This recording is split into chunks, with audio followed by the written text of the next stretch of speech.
Great. Thank you so much for those who are being here with us this morning during this session on governance and participation. It's part of our program at the United Nations Development Program called the Vietnam Provincial Governance and Public Administration Performance Index, for short PAPI. For those who love data, you might have heard about it.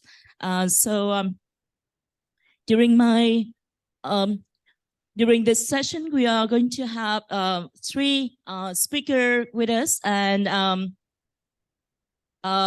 yesterday, we had the first session on governance and participation, in which I already introduced what PAPI is and our follow-up research papers on land transparency, and also Paul Schiller's paper on why voters in developing country, including Vietnam, may be particularly biased against women as village leaders. So today we continue with our renowned researcher and also professor from Duke University, Dr. Edmund J. Malasky. He is a professor of political economy in political science department and the director of Duke Center for International Development, the SIT at Duke University, where I was at a couple of years ago before the COVID time. He was also my professor. Dr. Malasky has published extensively in the top notch journals in political science and economics. So since 2014, Dr. Malasky has been a member of the board of the International Political Economy Society. And in 2012, Dr. Malasky received a state medal. This is very special from the government of Vietnam for his role in promoting economic development and good economic governance through the PCI, which is also another famous index that he's an architect of. Dr. Malasky has also been working with us at UNDP to help us with calibrating and also constructing the PAPI index together with us within UNDP. Also, during today's session, we will listen to the presentation on environmental governance, also using PAPI data by Dr. Trần Công Chính, the Deputy Director of the Center for Community Support and Development Studies. He is also a lecturer at the VNU University of Economics and Business. So he has been working a lot on quantitative data and statistics. He also has conducted several studies in the field of green growth and green economy in Vietnam. So if you need someone to talk about green economy, so please be in touch with Chính.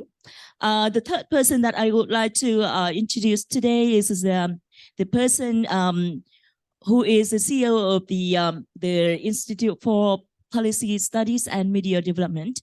Unfortunately, he has lost his voice today, so he has seconded his colleague, Ms. Nguyễn Khánh Linh, from also IPS to speak on his behalf.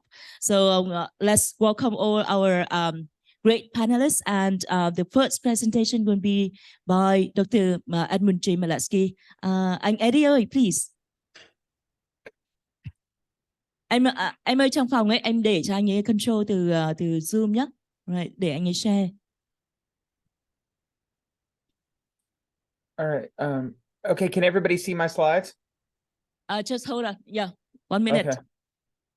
Okay. Please. Okay, great. Yeah, so I'm really excited to be here today. Hold on just a second. I'm just gonna make sure I got this. All right, okay. Yeah, super excited to be here today. I wish I could have joined you in person. I'll actually be traveling out to Hanoi in just a couple weeks. So I'll be able to see you all in person very soon. So this paper was done with cooperation with the PAPI data. I kind of like to think of this paper as a sort of a nice sort of combination. So, kind of like you have chocolate and I have peanut butter, let's put them together type of paper. The way it worked was my colleagues, Nick Bonify and Nita Rudra, came to me with an interesting question about economic literacy, which I'll explain in a second. And at that time at Poppy, we were working on trying to improve our sampling strategy so that we could better capture internal migrants. We had realized that internal migration had grown so much, had become such a big part of the population of key provinces like Bingzhuang, Da Nang, and we realized that we were tending to overestimate the quality of governance in the sending provinces where migrants were leaving, and underestimating in the places that we were going. And so we were trying to fix our sampling strategy.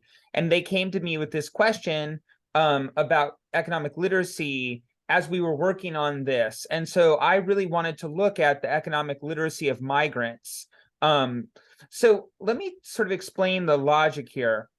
So I think we all can agree that citizens around the world look to their governments to help ameliorate economic uncertainty, create job opportunities for them, deal with high prices.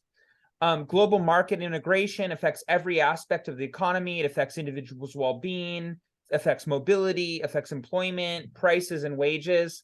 Yet there's a real problem with the literature because it indicates that the mass public, particularly the less educated poor, in developed countries primarily, has little knowledge of economic globalization. That the argument goes that only the college educated are knowledgeable, not others. And that leads to an argument that says that only the educated are able to predict the impact of globalization and then insulate themselves or be able to take advantage of opportunities. And I think I think if you're coming from a country like Vietnam, which has grown so much and so many people have benefited from globalization, this strikes you as a little odd. You could go out right now to the Mekong Delta and visit shrimp farmers who have computers that are giving them real-time pricing on shrimp futures, right? So it strikes us a little odd. Also, the notion of economic literacy is kind of problematic because it's static. It's your current level. And what we really care about more is the dynamic measure, which is willingness to learn. Who's willing to educate themselves to insulate or to be able to take advantage of globalization? And then the final part is that this idea that only the educated are literate is at odds with an economics literature that's argued that vulnerable populations are willing to learn and improve their knowledge. So that, this sort of thinking led us to two hypotheses. The first hypothesis is that economic uncertainty could be a trigger for learning. And economic uncertainty about globalization in particular might lead people to want to learn more about the distributional effects of globalization. So the first part, this has sort of the paper goes more into this in detail, but the underpinnings of this argument are that the short-run effects of trade agreements create large adjustment problems and opportunities that are visible to the public. Labor market uncertainty has significant effects on mental stress, and that individuals exposed to this uncertainty will then be more willing to learn and educate themselves. So I want to be clear here. The treatment variable that we're going to measure is uncertainty, and the outcome variable we care about here is willingness to learn. So the second argument is that internal migrants will be particularly motivated to learn under these circumstances for two reasons. One, migrants have unique advantages, and second, migrants have unique disadvantages. So, anywhere you go in the world, the worst crisis, there are people who are able to leave and people who don't. And so the people who are able to leave are often the ones who have resources that are able to change their circumstances. They tend to be more information seeking. They tend to be less risk averse, and they tend to be motivated by pull factors like opportunities in the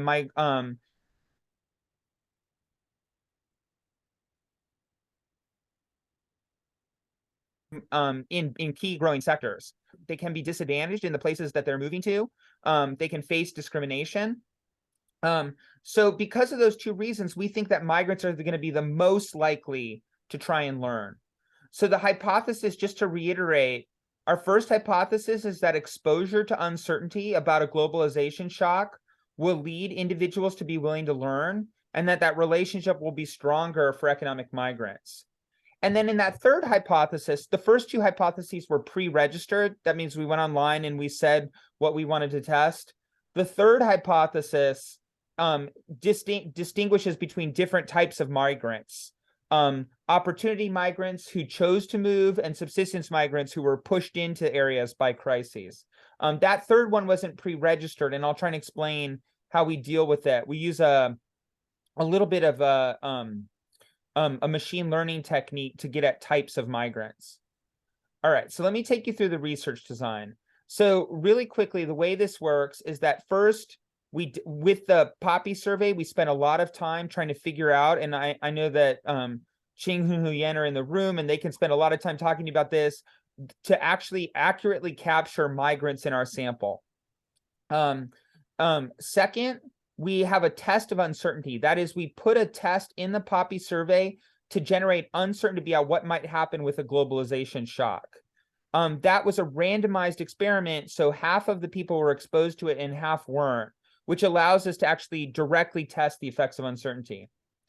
Third, we want to capture willingness to learn, not by saying whether you were willing to learn, but by actually having an accurate behavioral measure. So here, what we did was we gave, at the end of each survey, we gave respondents a little card, and they could go on and learn, and that card linked to their survey, so we could see who went online. Finally, I'll talk about the models, and then I'll talk about this technique that we use to identify different types of migrants. All right, so I won't spend too much time on this, but using this technique of this, POPI is a multi-stage cluster random sample, identified 820 migrants in the POPI survey that were migrants that moved from one province to another, and we're going to compare them to the 15,001 receiving and sending residents in Vietnam. So the first thing is I want to validate those two assumptions, that migrants are both advantaged and disadvantaged. So here you can see migrants have relatively high incomes, higher incomes than those in the sending provinces. That makes sense. You can see here, migrants are far more likely than other groups to work in manufacturing. So 15% work in manufacturing compared to 6% in receiving and sending provinces. Migrants are also more willing to move again, even after they've already moved. And migrants are more optimistic about the future. So in addition, migrants are more likely to work for foreign firms. I'm not showing you that here. And migrants also tend to be less risk averse. They're more likely to play the lottery. So migrants are advantaged in a number of things. They're capable, optimistic risk takers who are concentrated in high growth sectors. At the same time, migrants are less connected. They experience worse governance and are more economically insecure than residents in other vulnerable groups. So you can see here, migrants report worse governance. That's the POPI score, the weighted POPI score. They report worse governance, especially in transparency and corruption. Migrants are less likely to be members of formal associations or groups to help them solve their problems, less likely to have health insurance, and more likely to be affected negatively by COVID, right? So that gives you a sense of migrants have these two advantages and disadvantages we talked about. All right, so here comes the randomized experiment. So all of the respondents were asked a question, have you heard about the European Union Free Trade Agreement? Every single one. That helps us ensure that everyone was primed about the European Vietnam Free Trade Agreement, which, as you know, is the biggest trade agreement in Vietnam's history, covering several hundred worth of products and expected to increase Vietnamese GDP growth by about 2% over the next 5 years. About 37% of both treatment and control were aware of the survey. But here comes the experiment. The next thing we did was we told people, we don't know what's going to happen with the EVTA. There's going to be some winners and some losers. And now we want to ask what you think will happen. And it's like a little 6-point task. Do you think the trade agreement will increase or decrease the types of goods available in your local area? Do you think it will create more goods? It had questions about prices, employment, competition, right? And we use this as a measure of literacy, but the key thing is that half of the population was exposed to this when half weren't. So about half were made to feel uncertain about the effects of the trade agreement on their livelihood. Okay, so then after they were exposed to that treatment, the next thing we did at the end of the survey was they were given a little card where they could use a QR code. Now remember, about 77% of Vietnamese now have internet access through their cell phones, and in the Poppy survey, actually a little bit higher than that. And so they were able to use that to go online if they wanted to learn more information. And to access the page, they had to put an ID number that helped us link them to the survey. So we could see directly who was treated, who went on afterwards and connected to their answers in the survey. We also had 2 placebo treatments to see if they would go on to look about land or to learn more about the Poppy survey itself. Okay, so there's the movie, and this is the landing page where they went. You can see the other 2 landing pages to go on. All right, so here's the results. It's really interesting. So you can see here that we see no effects for receiving residents or sending residents. So just to show you, among receiving residents, about 3%, 2.5% on the control group went online versus 3.08%. No significant difference between the 2 groups. And also no effect for sending residents. But look at the migrants. Only 1.47% of the control group went online to look, but 4.21% of the treatment group. So nearly 180% change in the growth. So massive effect there. You may be thinking 4.2% going online is not very high, but actually for this type of link, providing a link and seeing if people go online, average is about 1%. So 4% of a particular subgroup is extremely high.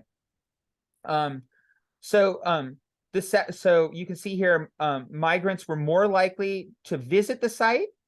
This is the full regressions. Which basically shows you what we saw in that graph before. Migrants also spent more time on the site, about 15% more. The treated migrants versus the control group spent more. So the experimental effect was uncertainty was higher for the migrants. But once again, we saw no effect for the treated migrants. Okay. Final thing I want to show you is, so you might be asking yourself, by the way, I think there's a key question about whether this is actually an effect of uncertainty. And I'm happy to show you in the Q&A, we validated this by looking at a numerator reported comprehension and anxiety. And those exposed to the treatment actually were recorded by the enumerators to have less comprehension and higher anxiety, which makes us feel pretty comfortable that this actually did stimulate uncertainty. The final thing was which migrants. I think we all know that there's a number of different types of migrants. So here, what you're seeing on the screen is what's called latent class analysis. So let me take some time to explain this. So basically, we put in a whole bunch of characteristics that describe differences between migrants. And then what we did was, what comes out here at the bottom, you can see are 3 different types of groups that were discovered by the computer. So subsistence migrants, urban professionals, and opportunity migrants. The way you can read this slide is, let's say that you encountered a person on the street that worked in manufacturing. Well, if they work in manufacturing, there's a 68% probability that they're in this category called opportunity migrants.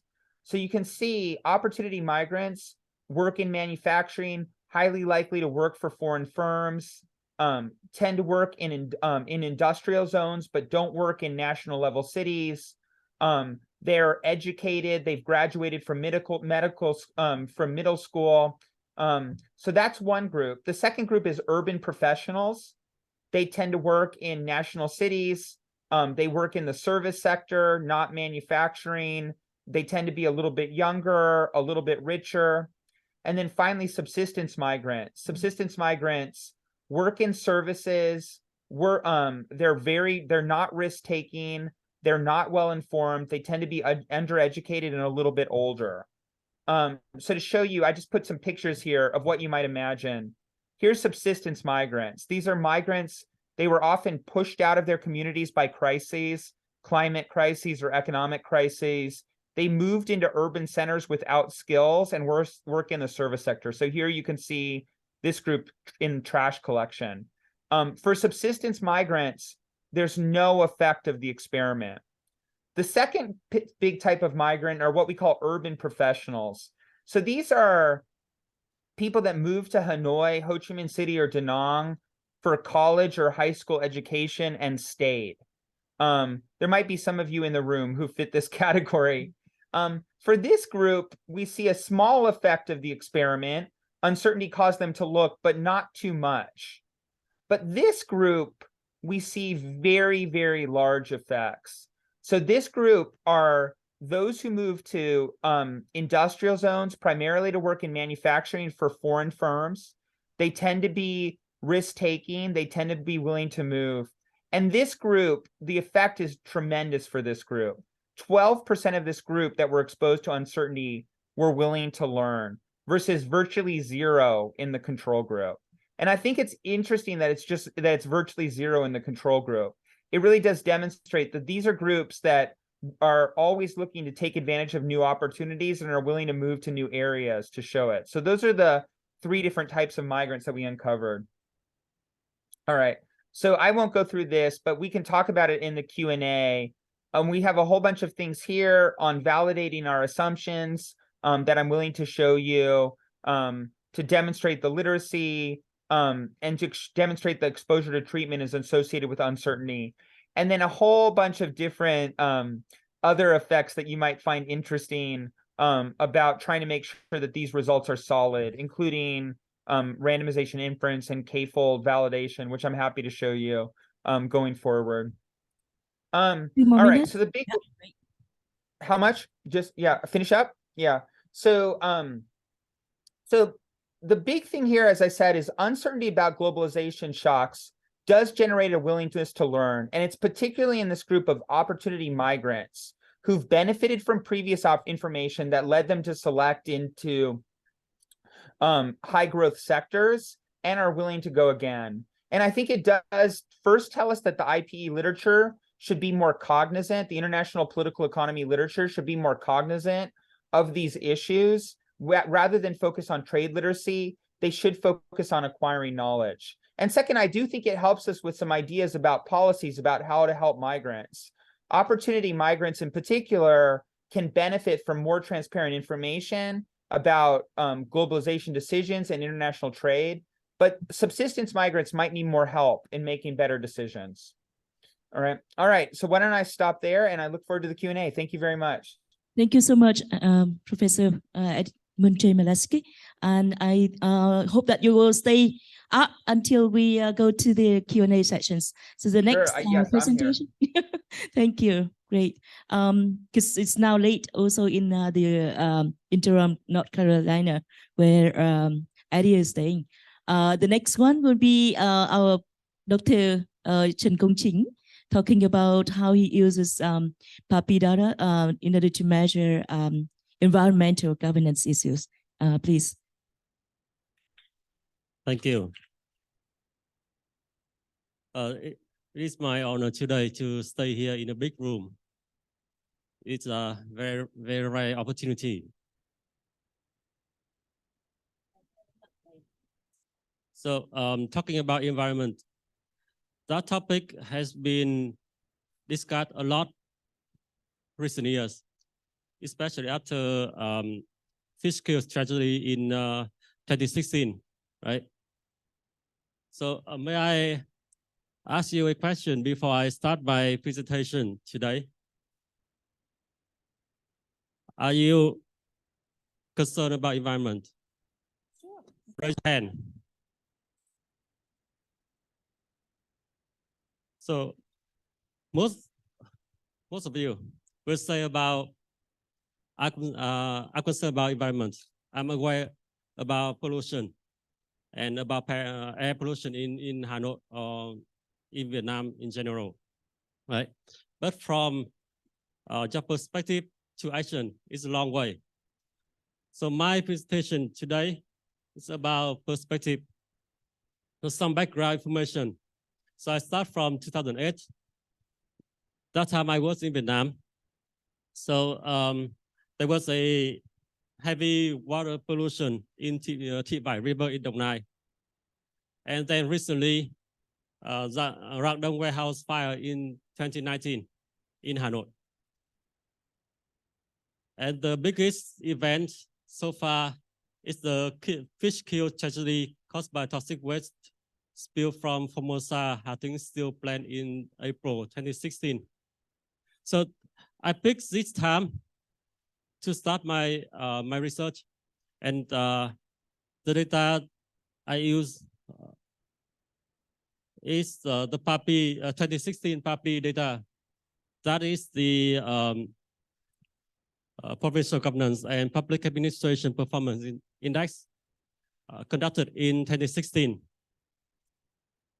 So for those who knew about PAPI data, and this data has been conducted for quite some time, 14 years, and at national level. So we conducted survey in all 63 provinces in Vietnam, with a total number of around 15,000 respondents per year. So the data is really big. For the study, in the questionnaire, the question D306, we asked citizens to identify up to 3 of the most important problems facing Vietnam that they thought the government should address. Other variables representing social demographic, geographic characteristic, education, education, gender, occupation, urban or rural residents, ethnic group, etc. So we use a lot of logistic regression models to run for the result.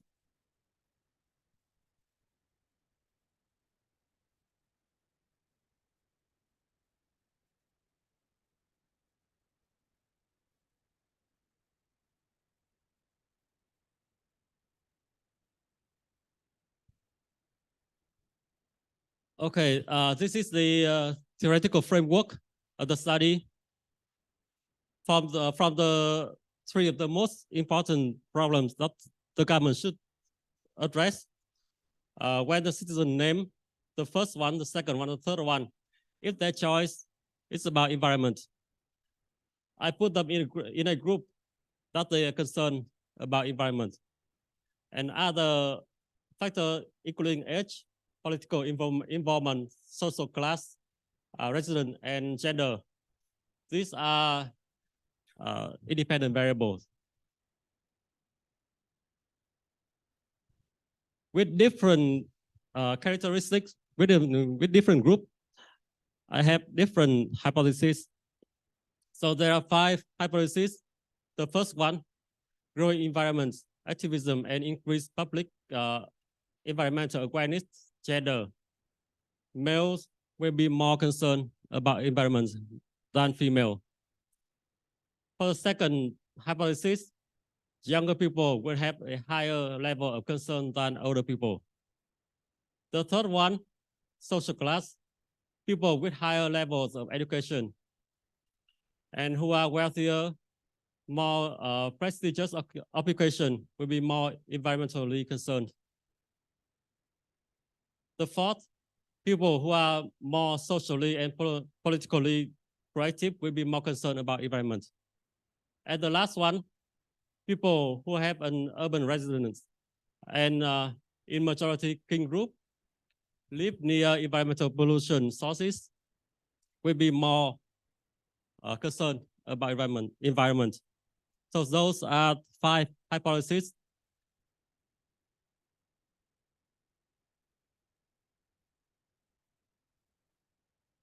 after running several logistic regression, so for different group with different characteristics, the first one, association between gender and among other age group and in environmental concern.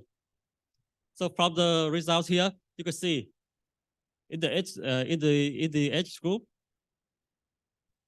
the truth is the base, and then other age group will be will be compared with the root.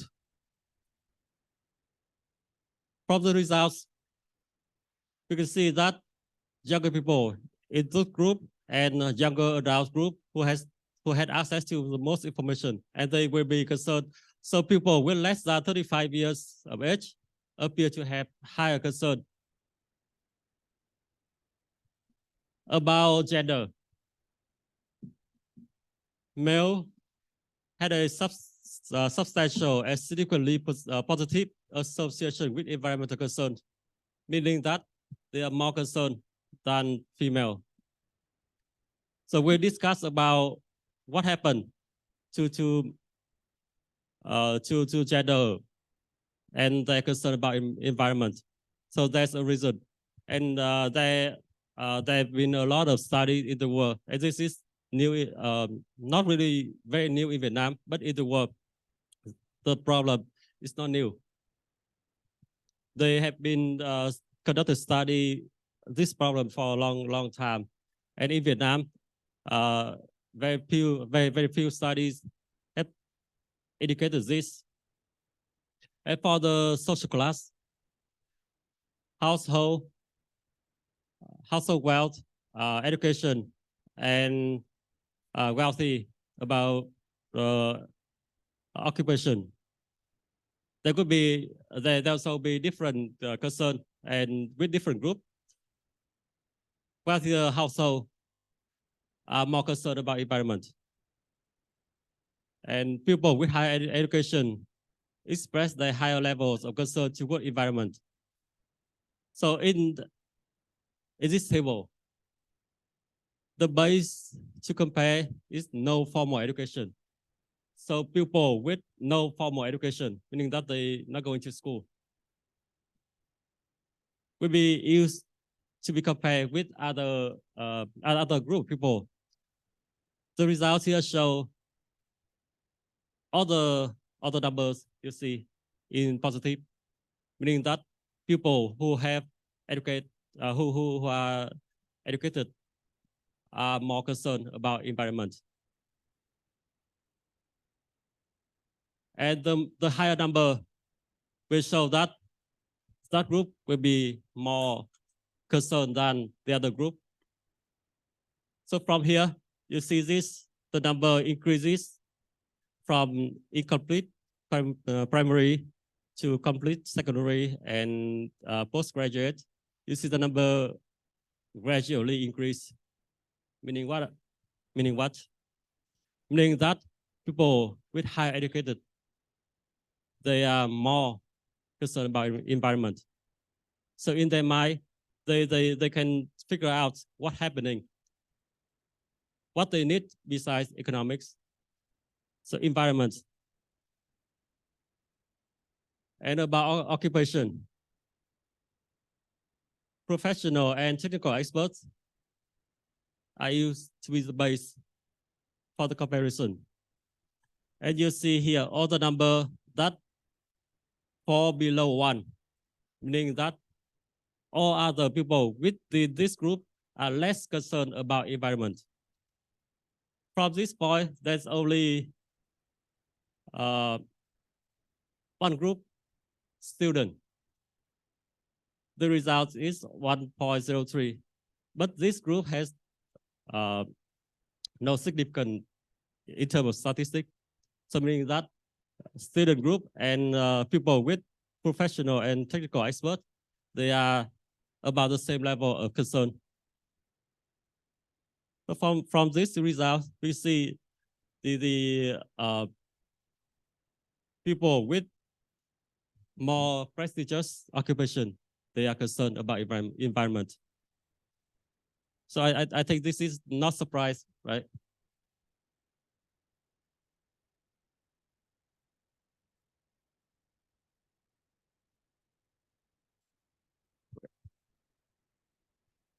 So let me show the graph that compare wealth score and education. From here, you see different color, no formal education. The wealth score were computed using their household asset. So the higher score, meaning that they are more, they are wealthier. Higher score, like up to 80%, 80 points. So they are somewhere with this group with some university education completed. And lower score with no formal education. This shows something that we may find formal in the society, in the society, that people with education tend to have more money than people with less education. And number 3, political involvement. People who were not a member of any organization were least concerned about environment. So when they are alone, they're not concerned about environment. So when they are in a group, they are more concerned about environment. So it is like their mindset, or they are affected by a group that we're not sure. But at least we know that when you are in some group, you have more interest or more common with other people.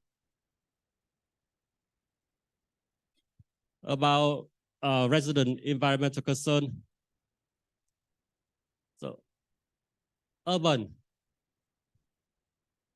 people who live in urban areas who are more concerned about environment. And king people are more concerned as compared to minor ethnic group.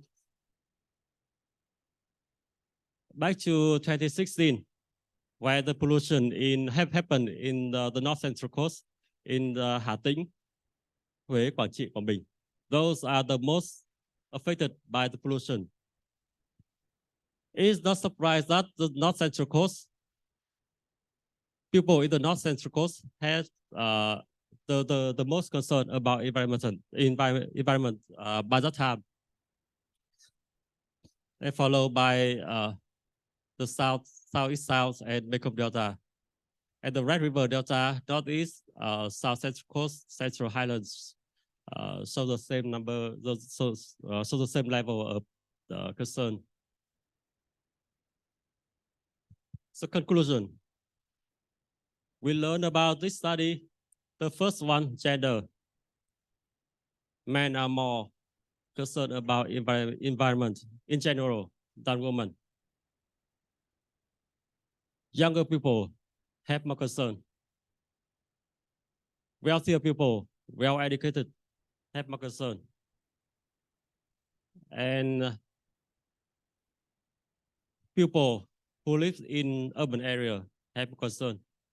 So those are focus group for the policymakers who want to improve that environmental awareness, may focus on if they really want to promote environment.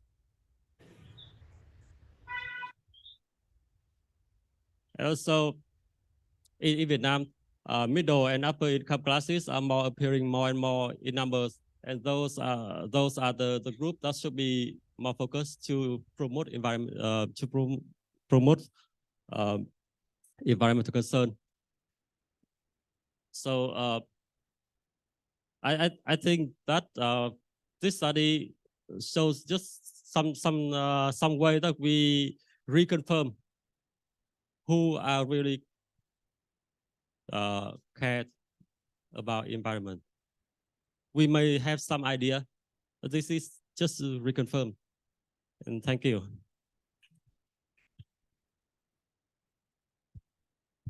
Thank you so much, Ching. And I think that, as a woman, I'm a little bit like, okay, feeling sad because, you know, from the conclusion here, women are less concerned about the environment, but yeah, I myself am very much concerned about it.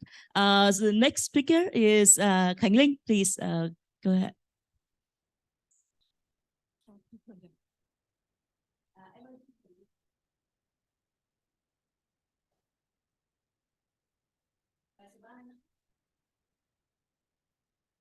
So good morning, everyone.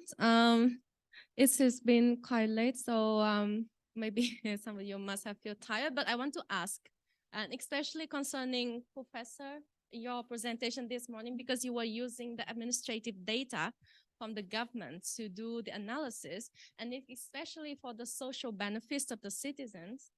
So actually, I wanted to ask you the question at that time about the ethics of using the data, and what do you think if the government, they use the data that they have to analyze and to decide whether which individual should be given the social benefits or not? Later, I think. Yes, later we can discuss about that. Okay. I would like to ask, how many of you here already have the national identity card that newly issued by the Ministry of Public Security? Any of you? And how many of you have registered in that Vietnam VN-EID? Any of you have?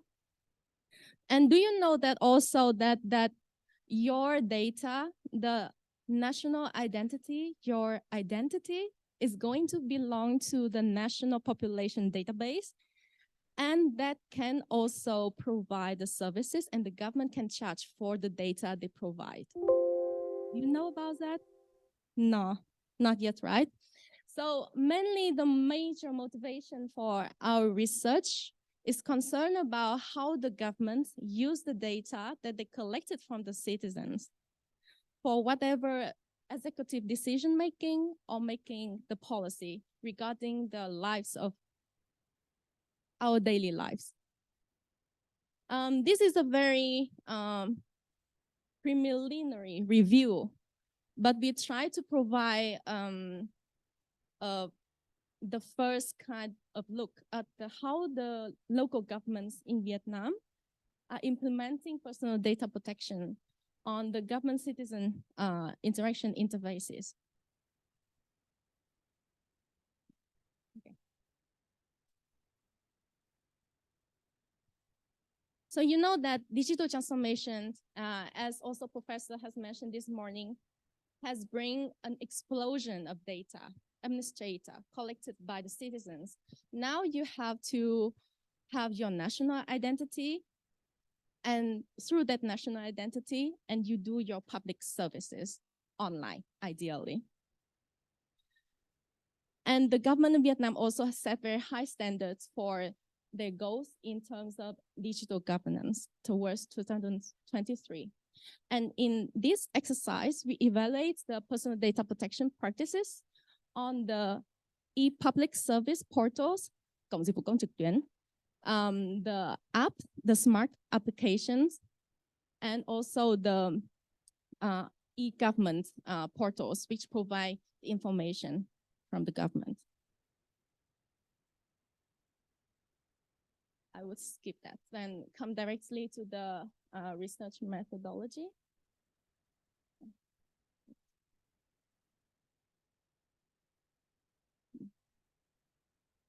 Okay. So as I mentioned before, we focus on three kinds of interfaces: the e-service portals, the e-government portals, and the local government apps. And our review, we mostly try to cover what we can see from the surface. So basically, we look at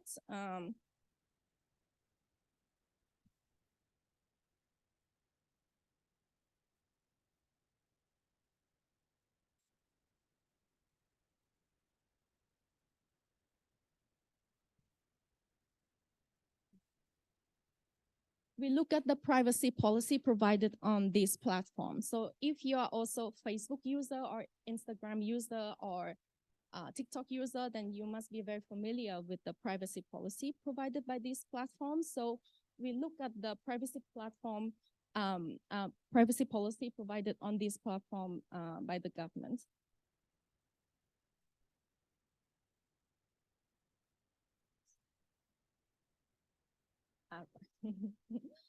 And here are the example of the templates that on the e-government portals, that how they usually collect the personal information from you when you assess there. So for example, here is like when you want to submit a complaint on the e-government portals, then here is the template and the information they collected from you. And when you want to use the e-public service, those are the information that they collected from you. And in terms of the legislations, the regulations for personal data protection, then in the Vietnamese legal system, the rights of data subjects that are recognized, including the right to informed consent, the right to request investigation, revision, removal of personal information, and the right to request the stopping of sharing of personal information with third parties, the right to request compensation, the right to access personal data, and the right to restrict the content and the scope of use of your personal data. So you are entitled to all of these rights.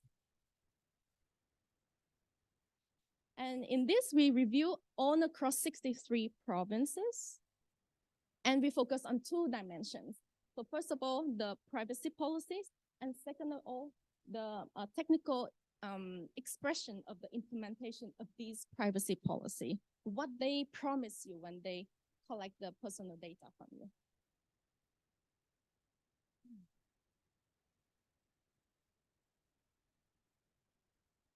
Okay. In terms of the privacy policy, these are the 14 criteria that we used to evaluate the privacy policy. So first of all, is there exists a privacy policy on this e-government portal that inform you how they are going to collect, to use, and process your data, whether or not this privacy policy exists. And secondly, whether it's available in Vietnamese for you. And of course in English, because they're also foreign user of these portals as well. And whether they provide the legal basis for processing your personal data in this privacy policy, so that they can prove that the processing of personal data is legitimate and protected by the law. Whether they correctly identify the government agency that are accountable for the processing of your personal data, so that if there's any problems related to your personal data, if there's any leakage or breaches, who is going to take responsibility for those incidences? So in total, we have 14 criteria, and we have 3 criteria for implementation. And we look at the right to informed consent, right to restrict the scope and use, and the right to question. Okay, so in terms of key findings, our first key finding is that there's a very limited awareness and attention to privacy policy. So when we evaluate 63 e-service portals, the where you submit your application to have the public service delivered online, that before they have 4 levels, and now they'll have like completely online delivered or not. So out of 63, only in 3 cases, 3 provinces, including Philippines, and Zalai, that they have this privacy policy available on the e-service portal for you to read. And in e-government portals, where it's mainly they provide information to you and where you can submit your online complaints to the government, only 4 provinces have already published the privacy policy for the user to read if they access. And finally, out of 63 provinces, only 50 provinces already have the smart applications by the time that we did this investigation.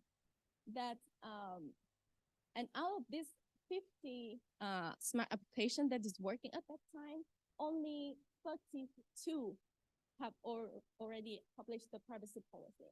And if you observe, then e-service portal and e-government portals are the two mandatory channel that the government are supposed to interact with the citizens. Meanwhile, the smart application is kind of, you can pick and choose that. It's not mandatory for the local governments to have that. But the percentage of the smart applications that have privacy policy is higher than the percentage of the e-government portals that have privacy policy. And this is a very interesting observation. And from our analysis, we believe that it's because the smart application are published on Google Play Store and Apple Store. And this platform demands the smart applications to have the privacy policy published before they can launch these smart apps on their market. Then the question is, does that mean that the government of Vietnam is not yet setting high standards as much as the private sector when they require the apps to be published on their platform that must have the privacy policy?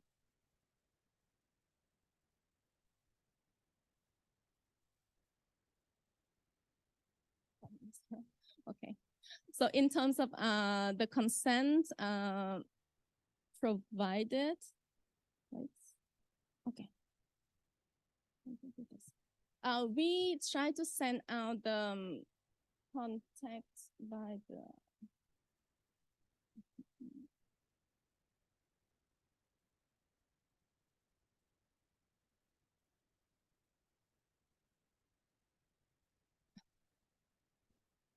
so you can see here that we collected 39 sets of privacy policy. And out of these 39 privacy policy, only 7 of them provide the official emails. And the other 19 doesn't have the contact details. And the 13 provide the personal emails. And you can also see the highlighted in red in Canton, Quảng Nam, they have the same contact information, but that only implies that the local governments, they do not yet care so much about privacy policy, so they totally delegate this power to the contracted companies, and the contracted companies, they just make up this privacy policy to meet the requirements from Google Play and Apple Store, and so they just randomly put the name of the developers in the privacy policy, which is not the official emails that is supposed to be provided to the citizens, because this email you can use to contact the local government. It should be that you can contact the local governments in case you have questions or concerns about your personal data.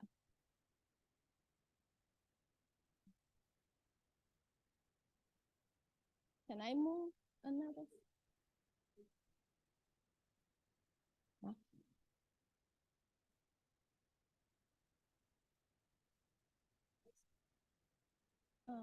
Okay.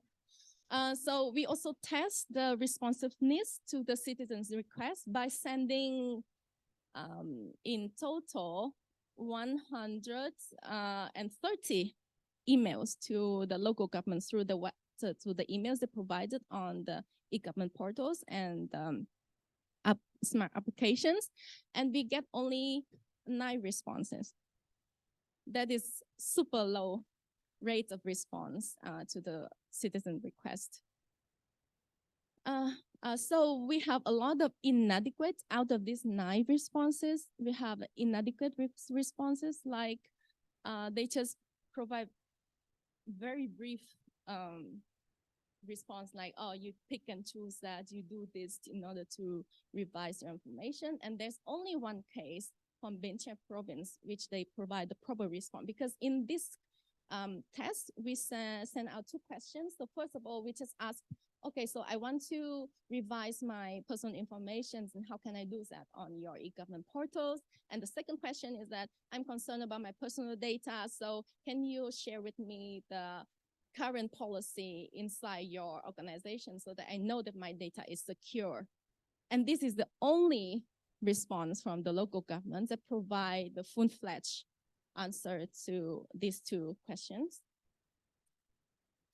And the most concerning thing is that there's an unclear identification of the legal responsibility of government agency and the concerned stakeholders. Because in the privacy policy, there's only one case that correctly identified the people committee of the province as the agency that's responsible to your personal data. In most of other cases, they can provide vague definition, like 15 out of the 39 privacy policy that we review. They only say, in general, we in the legal relationship with the user, just the we phrase. And they also can refer to the private entity, like in 11 cases that say that we, the company, even though it's the official smart apps by the government. Okay. Here's the example. That was the only correct case, and that was from smartphone.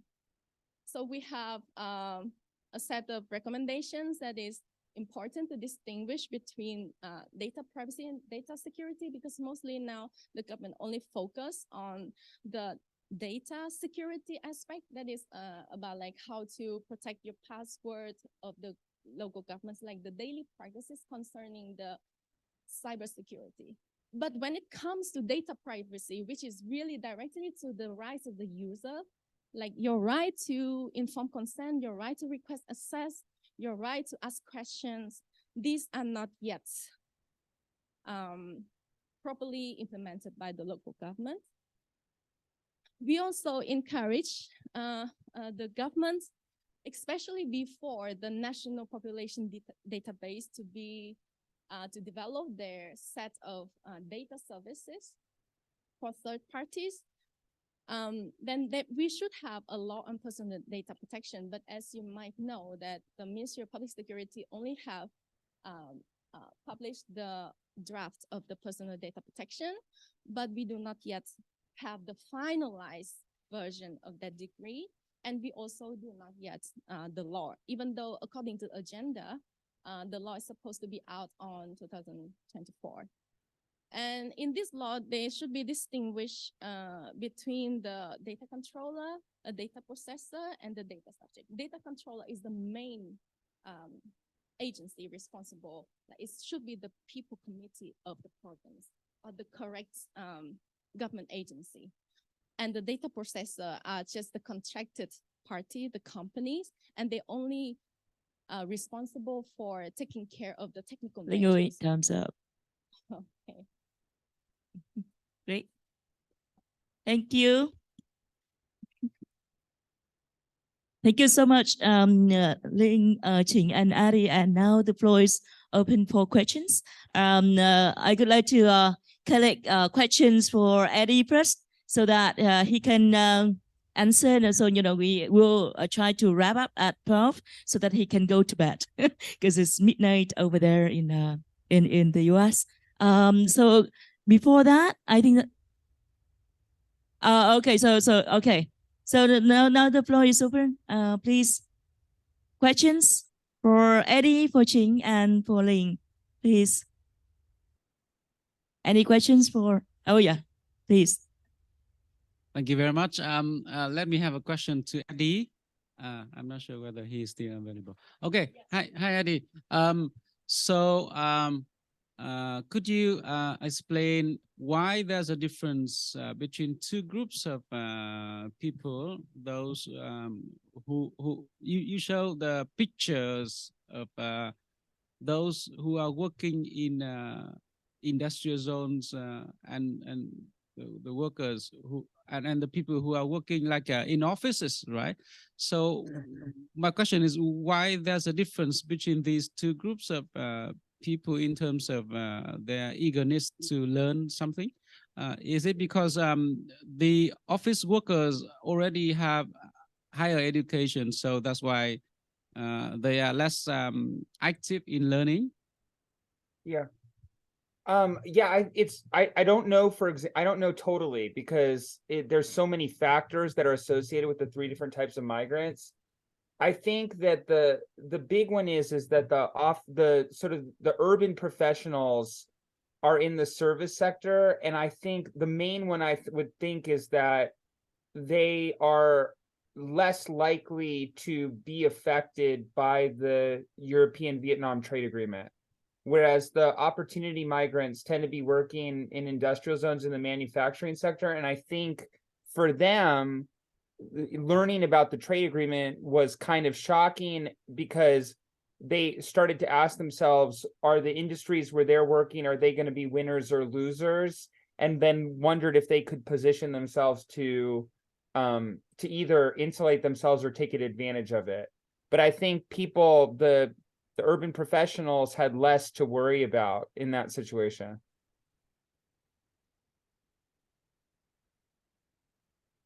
Next questions, please. Okay. A question for Mr. Ching. Based on your results, what conclusion would you draw about your results' implication on awareness raising activities? Like who should it impact? Who should it try to reach, and how should we reach those demographic to inform them about the environment and environmental problems? So from the study, there are some typical group that the government or any policymaker should focus on. The first one, the people with higher education, like student or postgraduate, people with higher, more prestigious occupation, like who are working in high tech company, or who working in higher job, something like that. So those are the most affected, or the most that sensitive to environment, and they would promote environment.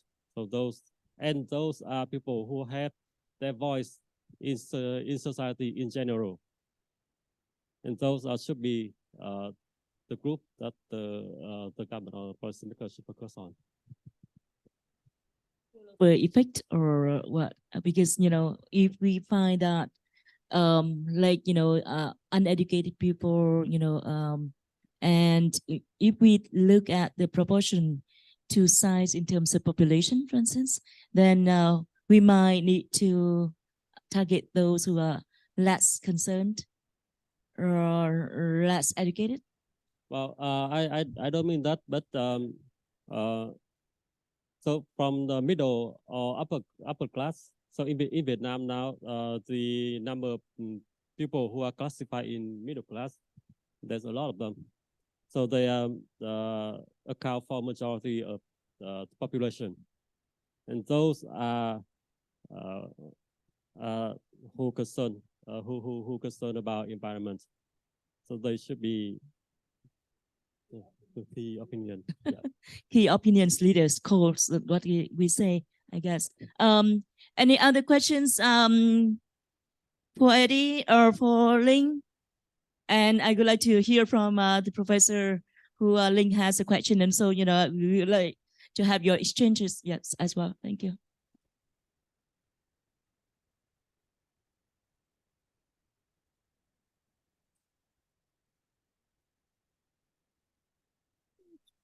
Ling, I think what you're working on is super important, and I think it's a very complicated issue. So I guess I'm not sure I have a question, but I have a few things that I just would like to know how you're thinking about them.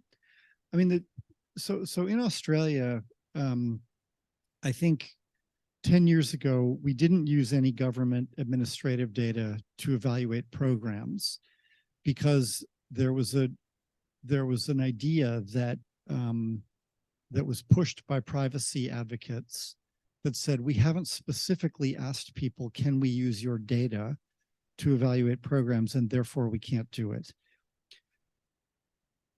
We did allow use of the administrative data only by people with inside government to evaluate not really evaluate, but to administer the program or to evaluate the effectiveness of the administration of the program, which is different than estimating the impact.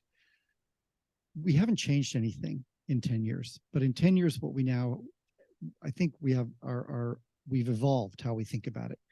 And I think the way we think about it now is that if people access a government service, they are providing, and so we say to them, we will protect the privacy of your data, but we will use the data in the administration of the program.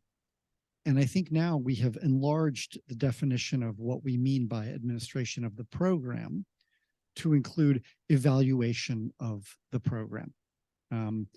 And so now so for an academic to use the data, I have to apply to the government. I have to tell them what I'm going to do. The government decides whether this is a legitimate use of the data. And then I also have to do an ethics application through the university saying what I'm going to do with the data and saying that what I'm going to do is not going to identify anybody and not going to harm anybody.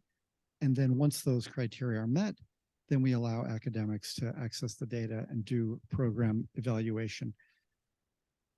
I think there's a compact between citizens and government that governments need citizens' data in order to run their programs.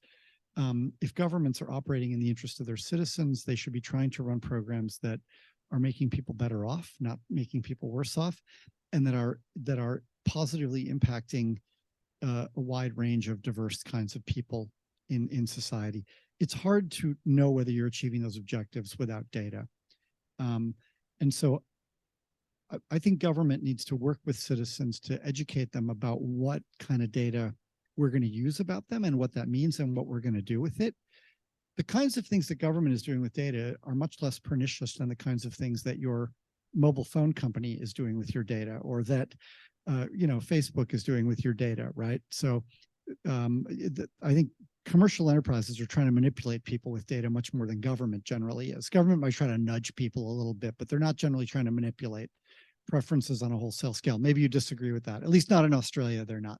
So I guess partly it's a conversation that governments need to have with people to say, here's the kind of stuff we want to use your data for, and here's why. I do worry about a world in which we move towards something where people can sort of tick a box on their form and say, I don't want you using my data at all. Okay, so let me give you an example of why I'm worried about that. Suppose that women are more concerned about privacy than men. So lots of women start to tick the box, say you can't use my data. Now I want to go and evaluate a government program.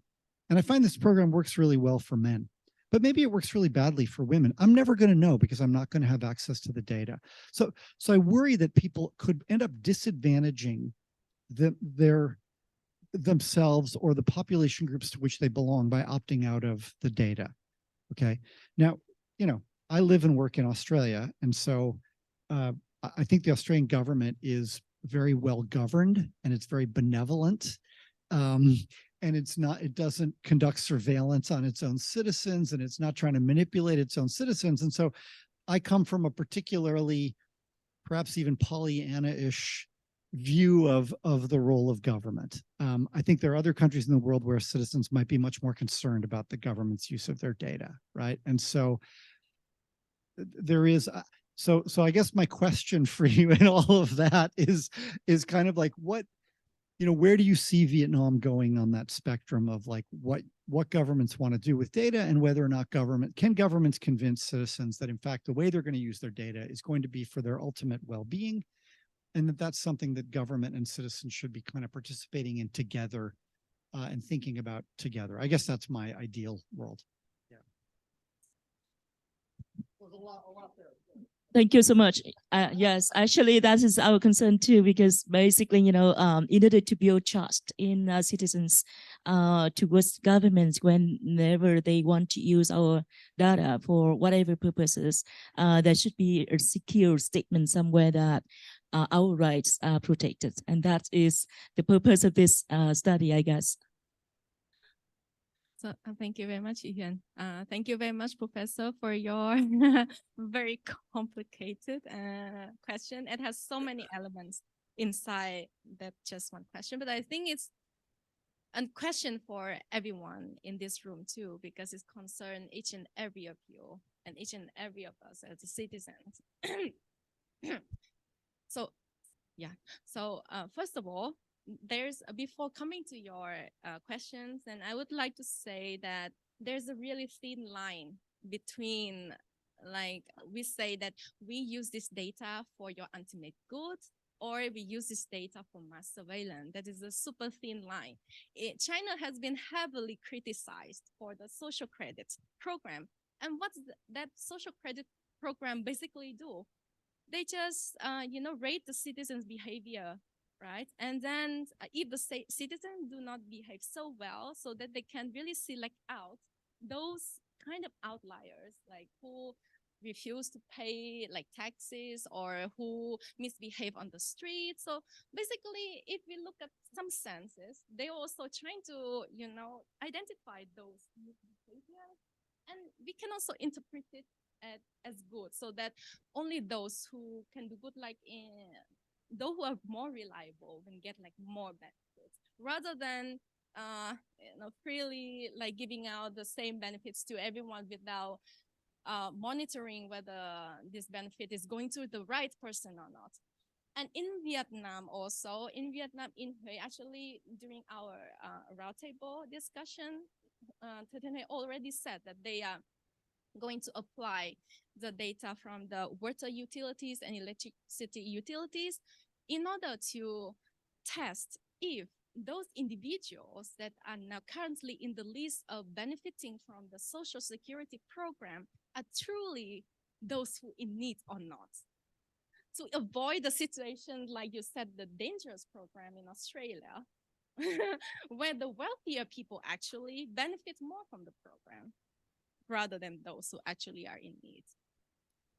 So there's a really thin line that, but at the same time, I agree with you that without the data, we cannot monitor and evaluate impacts of the programs, or for the government to make appropriate policy, because it should be evidence-based policy making, right?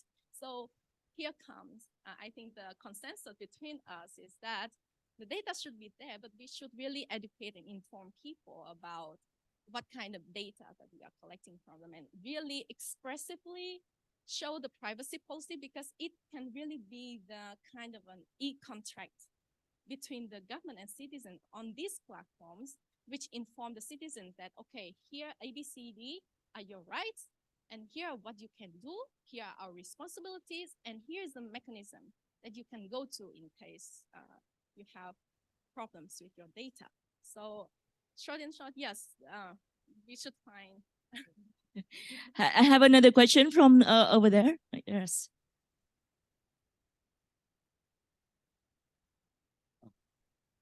Thank you very much. May I have a question for Dr. Chen Kongqing, please? I see that you took the data from 2016, right? And from my experience, 10 years ago, around 2012, 13, 14, when I started to build up the first, one of the first sustainable living network in Vietnam called SongSanh.vn. We organized many different activities and programs to promote the sustainable living. We call it SongSanh Green Living whatsoever. And from my experience, the majority of the participants are women. From students, from household, housekeepers, from office workers, everywhere, they own women. So I don't know what is the difference within 2 years from 2012, 2016. So could you please, I'd like to know what you're thinking about that. Well, Thank you. I don't know either, to tell the truth. My analysis was based on 2016 PAPI data. And in that data, the respondent rate were about 48 or 60 or 48 to 55, 52 men and women. So in that data, more women responded to the questionnaire, but who are more concerned about environment, women. That the data tell me. So I'm not sure what the reason. So maybe because of our program or what we target or whatever reason. I don't have the specific answer for the question. I'm sorry. I may explain that. It's normally during the meetings, village meetings or community meetings, like in our survey too, to ensure the balance between men and women participating in our PAPI survey as we select the samples. The likelihood is that women show up more often than men because first men normally go out of their village or the community for daily work, or they have migrated temporarily for work somewhere else, and only women stay inside the village taking care of the children, right, old or young. So that is one of the challenges for us too, to recruit respondents to make sure of the balance between men and women in each village. And that another issue is that women unions at the local level are very active, given that they are small in size, but compared to other groups like veterans or so on and so forth. But whenever they want to do something for the community, they tend to address the women union and then ask the women union to take lead at the local level. And that's why, we see that quite often too, like, lately in the Trường Dương Bờ Bờ project that we are upgrading that area for the green areas, for instance, for Hanoi. Mostly women showed up during the cleaning up and also planting trees, planting vegetables. So it's quite common somehow. All right. Yeah, I just added some information about the puppies. So when we recruit the enumerators for the puppy, now we barely see men in our team. So most of them are women. And also, as you have said that when we do find the people to answer the question, women always show up first, and then we have to look for men, or we have to hunt down men. In other words, so it's really difficult to reach men. And yes, we can notice in this room, Eddie. Anyone online who wants to raise questions for us? Before I have a question for my professor, Eddie Maleske. Any questions? Lam Thuy online? All right. Okay, so I think I have a very methodological question for Eddie in terms of, studies on migrants in Vietnam. So, we are experimenting our review of migrants' perspective and experiences with local governance. And it seems that, it's gaining track in Vietnam too, not only from the, the donors, but also from the government side. Just a couple of days ago, our data, about where they want to go to in Vietnam, among the 63 provinces, Cafe F actually used our data, right, to talk about Lâm Đồng as a preferred place for one of the top 4 preferred places to move to. So it has been a sort of, a frequent questions now, not only from the government side, but also from the donor side, on what else we should do for migrants from the research and development perspective. So could you please share some thoughts about that? About government policy towards migrants? Is Things that that we can do more with migrants, especially through PAPI and also government, from the government side, what should they do more in order to attend better to migrants? Yeah, so I would say, I think one thing is that it's probably one thing that we should be careful about is I think that we should, number one, is not treat all migrants the same, that they have very different needs and different issues. So when dealing with that middle group, the opportunity migrants, I actually think that they are very capable of taking care of themselves. They're able to move to the places that are the best. They're able to access new opportunities that are available to them. And I think the best thing for them is very clear transparency about economic policy, about services, and this is an entrepreneurial group that can solve their own problems. That the group on the left, though, that subsistence migrants, those are migrants who didn't want to move.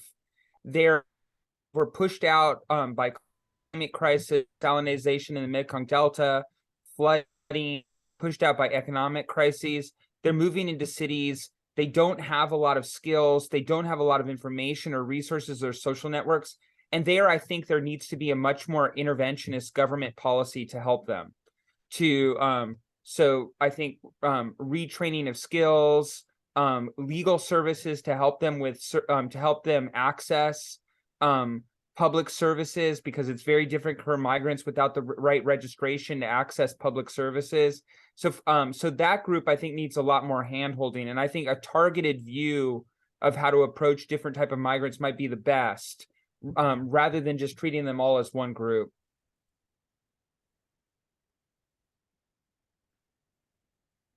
Yes, that's a great idea. So what else should we bring into PAPI moving forward? That's the question for me. What else should we bring into PAPI? No, I actually think that one of the things that PAPI is not capturing very well is this push versus pull question. And I think in talking to migrants, it's really hard to pin down why they moved. Often, like climate migrants often don't understand that they were climate migrants. They say they often attribute the reason they moved to economic issues, even though the underlying issue has to do with climate change. So I think we need a better module to get at why they moved. And then I also think we need a better module to get at potential migrants, those who are planning to move, which is another thing that we sort of ask about it, but we're not capturing it very well. And we're just sort of, the question that we're asking right now is sort of, do you plan to move, or do you have an interest in moving? But I think we want to pin down people who've actually taken steps to get ready to move, started to get the right documentation, started to apply for jobs, started to contact relatives and friends.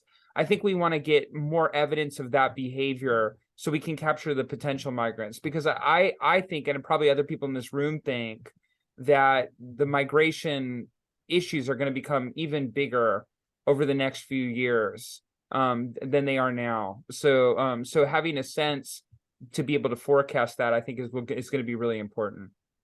Thank you, NID, because I think that most of us in the room today should have migrated to Hanoi and then study and then stay. Yeah, and you're all family members.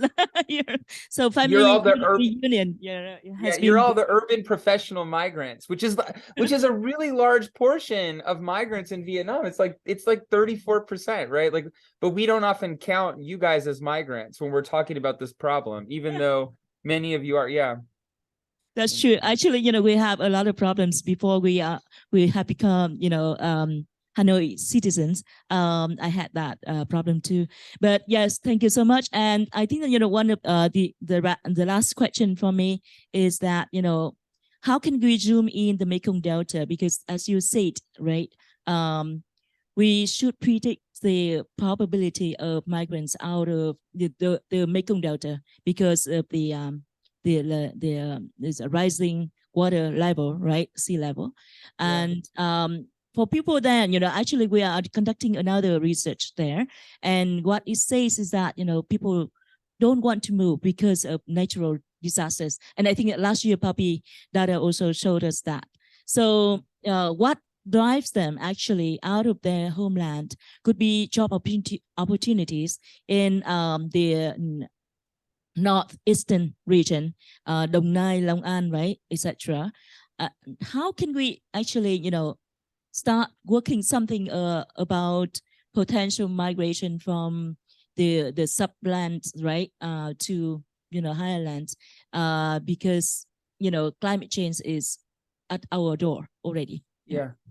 Yeah, well, so that's what I was saying. Like, I think one of the things that's really difficult about climate migration is many of the climate migrants don't think of themselves as climate migrants, right? So to make this like more salient, like we know there are issues with salination in the Mekong Delta, but the migrants don't think of it that way. They just realize that their farms are becoming less productive, right? And so they're making less money. And so they think of themselves as economic migrants because the crisis they're facing is economic. They don't see the underlying issues. And you see that again and again with other issues like flooding, or factors that are caused by climate change but aren't necessarily associated. So I think, like, in terms of thinking about the migration out of the Mekong Delta, like, I don't know if anybody has this, but it would be really interesting to get really fine-grained data on soil quality and see if we can get that on a very granular level and see if that's associated with the current migrant patterns that we're seeing.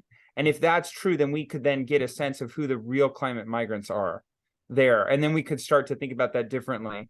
I also just, yeah. And and even the economic migrants come in two forms, right? They're the migrants who were pushed out because of crises, and the migrants who are opportunity seekers that are looking for new jobs and opportunities. And I think those two migrants are very different, push versus pull, in terms of their level of preparation and their capacity to handle life in the new places that they're moving. I think that's a great suggestion. Let's talk about it later. Maybe we can bring in the question about how they think of their soil quality over time compared to the past 5 years, and in the next 5 years, are they going to stay in agriculture in the Mekong Delta? Maybe that is one of the suggestions for us to move forward with the puppy data collection next year. Thank you so much, Anyari. Any other questions from the audience for the three speakers? If not, then we can close to conclude today's this morning session with us on governance.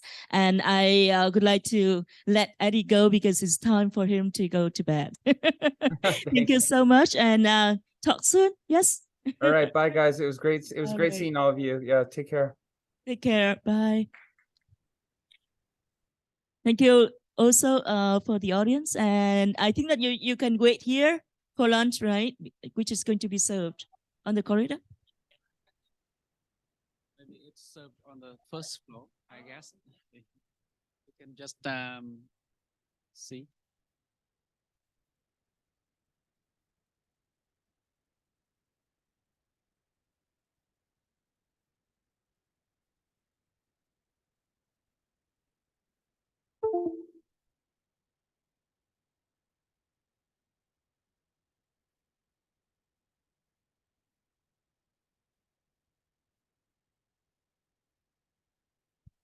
Okay, so lunch is on the first floor.